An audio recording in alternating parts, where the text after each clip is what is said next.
रोहित जोशी के खिलाफ दुष्कर्म से जुड़ा ये मामला है। सुप्रीम कोर्ट में अब 13 अक्टूबर को होगी मामले की अगली सुनवाई। बता दें कि दुष्कर्म से जुड़े मामले में आज सुप्रीम कोर्ट ने जारी किया नोटिस। दिल्ली पुलिस और आरोपी रोहित जोशी को जारी किया है नोटिस जारी कर 2 सप्ताह में जवाब पेश करने के लिए आदेश दिए हैं। वहीं पीड़िता की ओर से दायर विशेष अनुमति याचिका पर जारी की नोटिस आरोपी रोहित जोशी को 30,000 कोर्ट से मिली थी अग्रिम जमानत के खिलाफ पीड़िता ने दायर की थी हाई कोर्ट में याचिका।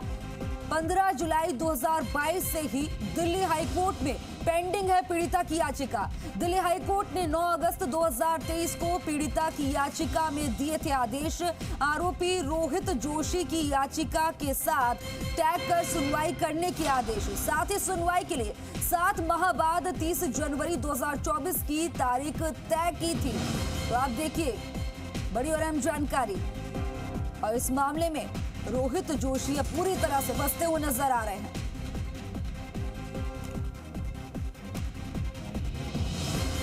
तो जी राजस्थान आपको अब आज रोहित जोशी को जारी की गई नोटिस की तस्वीर दिखाने जा रहा है। ये आपके सामने तस्वीर है, इसमें आप देख सकते हैं वो तस्वीर आपको दिखा रहे हैं जो कि नोटिस जारी किया गया है। ये कॉपी सबसे पहले जी राजस्थान आपको दिखा रहा है। सबसे पहले जी राजस्थान के पास ये कॉपी है, आपको कॉपी दिखा रहे हैं। आपकी टीवी स्क्रीन पर ये कॉपी है। कॉपी में क्या कुछ लिखा है वो भी विस्तार से बता रहे हैं।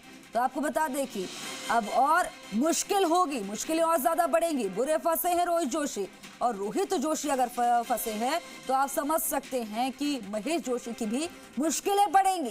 एक्सक्लूसिव तस्वीर सबसे पहले जी राजस्थान आप तक की तस्वीरें, कॉपी की तस्वीरें पहुंचा रहा है। जी राजस्थान आपको आज रोहित जोशी को जारी की गई नोटिस की तस्वीरें दिखाने जा रहा है। ये तस्वीरें आपको दिखा रहे हैं, ये कॉपी सबसे पहले जी राजस्थान आपको दिखा रहा है। तस्वीरों में आप देखिए ये वही कॉपी है जो कि जारी की गई है। पूरा मामला आपको विस्तार से बता रहे हैं। एक लड़की ने याचिका दायर की, उसके साथ जघन्य अपराध हुआ।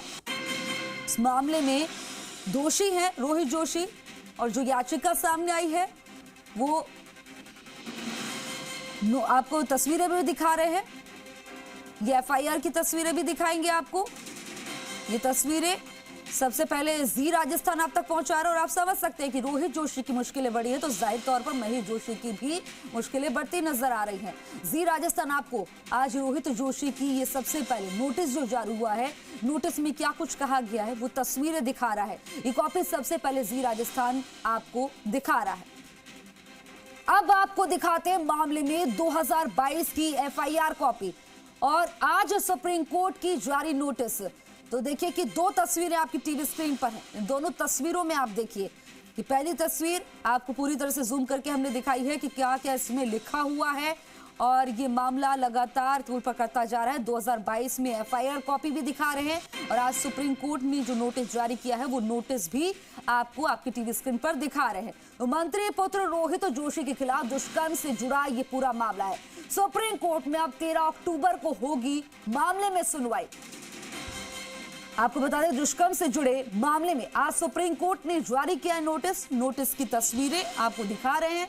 दिल्ली पुलिस और आरोपी रोहित जोशी को जारी किया है नोटिस जारी कर 2 सप्ताह में जवाब पेश करने के आदेश दिए गए। पीड़िता की ओर से दायर विशेष अनुमति याचिका पर जारी किया नोटिस आरोपी रोहित जोशी को 30,000 कोर्ट से मिली थी अग्रिम जमानत के खिलाफ पीड़िता ने दायर की थी हाई कोर्ट में याचिका, और 15 जुलाई 2022 से ही दिल्ली हाई कोर्ट में पेंडिंग है पीड़िता की याचिका।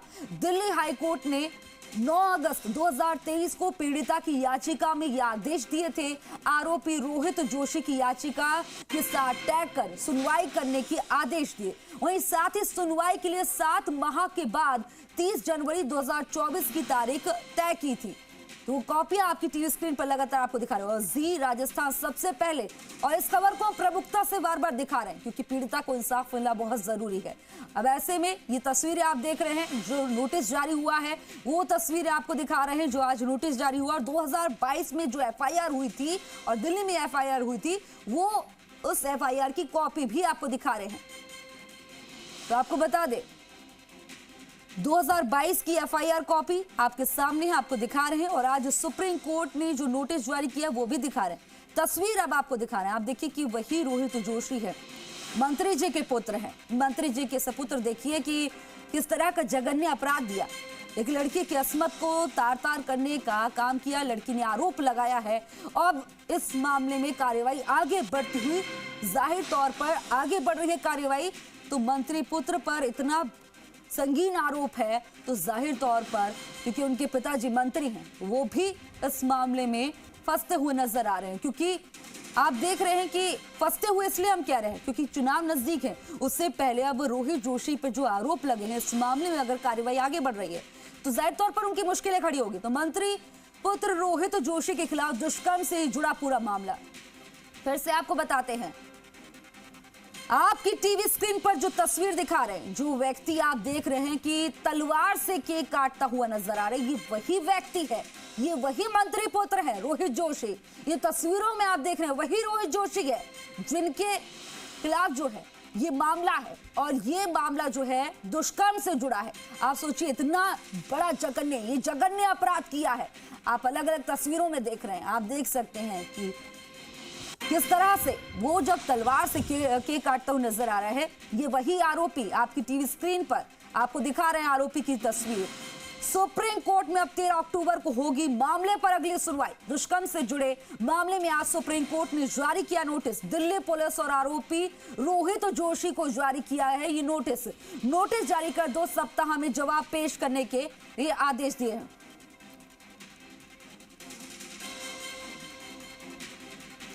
अब इस पूरे मामले पर एक रिपोर्ट आपको दिखाते हैं जिसके जरिए आप समझेंगे कि पूरा मामला कब से घटित हुआ, पूरा मामला क्या है, इस रिपोर्ट के जरिए समझिए।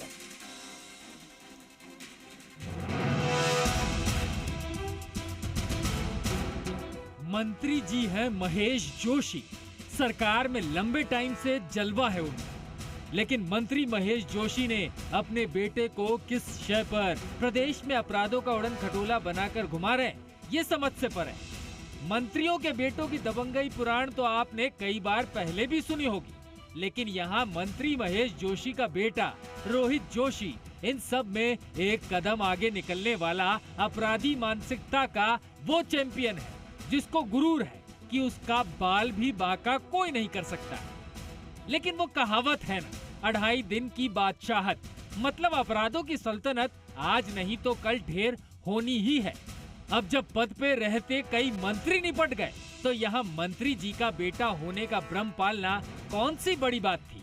अब समय का पहिया ऐसा घूमा कि मंत्री जी के बेटे रोहित जोशी से हर अपराध पर खुलती परत का हिसाब खुद हमारे देश की सबसे बड़ी कानून व्यवस्था लेगी। रोहित जोशी को लगा था कि मंत्री जी का तमगा लेकर घूमने से वो रेप जैसे कुकर्म के आरोपों को चलते फिरते झेल जाएगा और चद्दर तान के सुकून से घी पिएगा। लेकिन सुप्रीम कोर्ट ने नोटिस के माध्यम से अपना चाबुक चला दिया। दरअसल मंत्री जी के बेटे पर रेप के मामले में संगीन आरोप तय किए गए थे। मामला कोर्ट में विचाराधीन है, लेकिन अब मामले में पीड़िता ने सुप्रीम कोर्ट का दरवाजा खटखटाया। पीड़िता ने दायर याचिका में मामले में ढिलाई और लापरवाही का आरोप लगाते हुए सुप्रीम कोर्ट में गुहार लगाई थी। पीड़िता की दायर याचिका पर सुनवाई करते हुए बुधवार को सुप्रीम कोर्ट ने दिल्ली सरकार और दुष्कर्म के आरोपी रोहित जोशी को नोटिस जारी कर दिया है। साथ ही सुप्रीम कोर्ट ने मामले की सुनवाई करते हुए टिप्पणी करते हुए कहा कि इस तरह का विशेष मामला उनके सामने आए जब 2 पीठ सुनवाई को टाल रही है।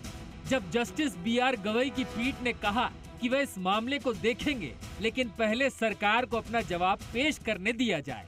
7 माह बाद की तारीख। गौरतलब है कि सुप्रीम कोर्ट में विशेष अनुमति याचिका दायर करते हुए पीड़िता ने दिल्ली हाई कोर्ट के उस आदेश को चुनौती दी है जिसमें हाई कोर्ट ने बिना कोई कारण बताए आरोपी की जमानत रद्द करने को लेकर दायर याचिका पर सुनवाई 7 माह बाद 30 जनवरी 2024 को तय की।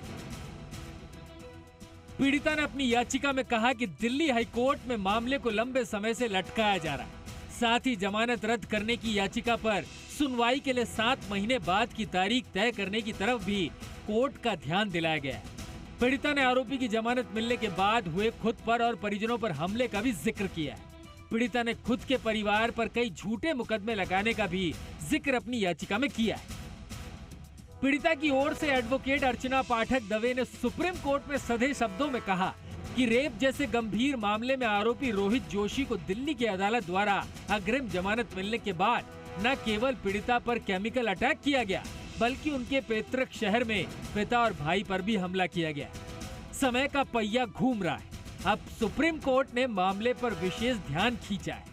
साथ ही राजस्थान सरकार में मंत्री महेश जोशी के बेटे रोहित जोशी के अपराध का हर हिसाब मांगा है।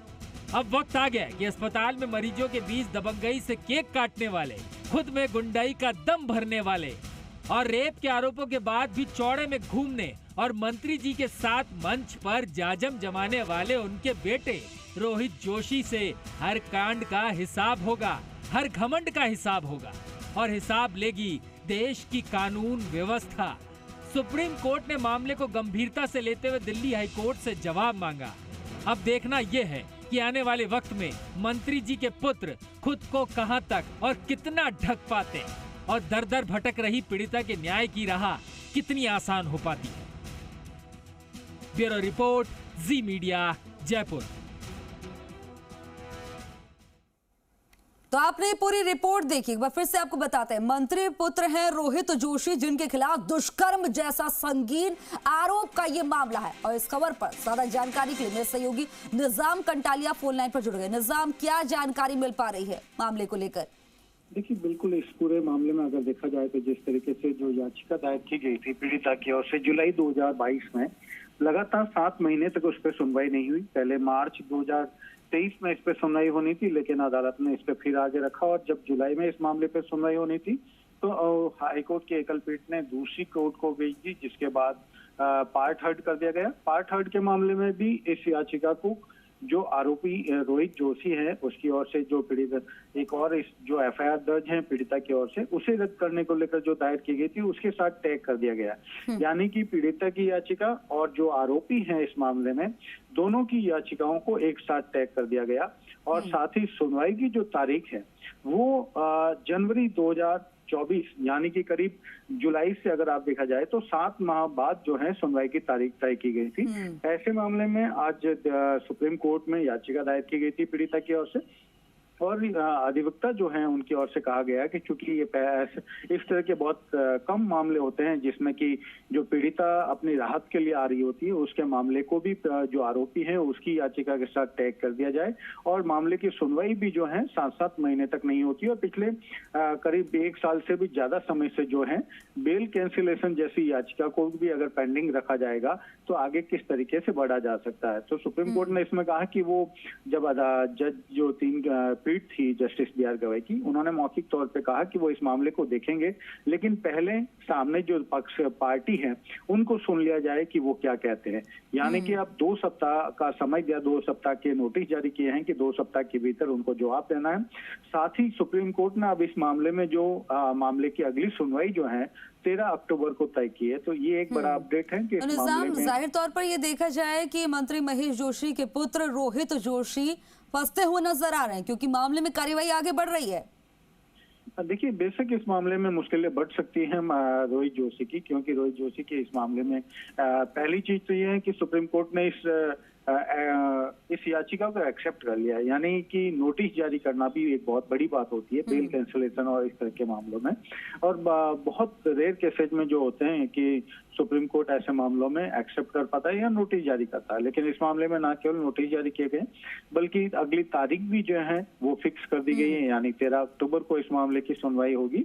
और जिस तरीके से जो याचिका पेश की गई है, याचिका में दिल्ली हाईकोर्ट की एकल पीठ जो आदेश दिया गया है 9 अगस्त 2023 का, उसको खासतौर से चुनौती दी गई है, जिसमें कि दोनों याचिकाओं को, खासतौर से जो पीड़िता की याचिका है जो जुलाई 2022 से पेंडिंग है और वो भी बेल कैंसिलेशन की, और लेकिन उसमें याचिका को न केवल पेंडिंग है और बल्कि उसको आरोपी की याचिका के साथ टैग कर दिया गया और इसके साथ ही जो अगली सुनवाई की तारीख दी गई वो भी 7 माह बाद की दी गई। तो इन सभी दोनों बिंदुओं को लेकर जो है याचिका दायर की गई थी और अर्जेंसी का नोट लगाया, यानी कि उनके अधिवक्ता की ओर से इस मामले की अर्जेंट सुनवाई करने के लिए गुहार लगाई गई थी। क्योंकि इस मामले में देखिए कि एक फिर से बताइएगा उस नोटिस में क्या है जो दिल्ली पुलिस और आरोपी रोहित जोशी को जारी किया गया है, एक बार फिर से एक विस्तार से बताइए। देखिए, जब कोई भी याचिका, कोई भी पक्षकार जब याचिका दायर करता है तो एक तरह से वो शिकायत होती, या कह सकते हैं कि वो अपनी बात कह रहा है, तो उस जो याचिका दायर की गई है पीड़िता की ओर से, उसका जवाब पेश करने के लिए, क्योंकि जो इस मामले में दिल्ली पुलिस भी एक बड़ा पक्षकार है, क्योंकि दिल्ली पुलिस के तहत जो है मामला दर्ज किया गया था, एफआईआर, और इस मामले की जांच भी जो है दिल्ली पुलिस ही कर रही है। इस मामले में दिल्ली पुलिस जो है, कह सकते हैं कि वो पार्टी है। दूसरी तरफ रोहित जोशी जो कि इसमें मुख्य जो कि आरोपी बनाए गए हैं, इसमें जो पीड़िता की ओर से आरोप लगाए गए हैं वो रोहित जोशी के खिलाफ लगाए गए थे। तो ऐसे में दोनों का पक्ष सुना जाना जरूरी है। तो इस याचिका पे जवाब देने के लिए उनको नोटिस जारी किया गया है, जो 2 सप्ताह के लिए है, यानी 2 सप्ताह के भीतर उनको नोटिस का जवाब देना होगा। और साथ ही जो अगली तारीख है कोर्ट की ओर से जो तय की गई है, वो 13 अक्टूबर तय की गई है। ठीक है निजाम, तमाम जानकारी देने के लिए बहुत बहुत शुक्रिया।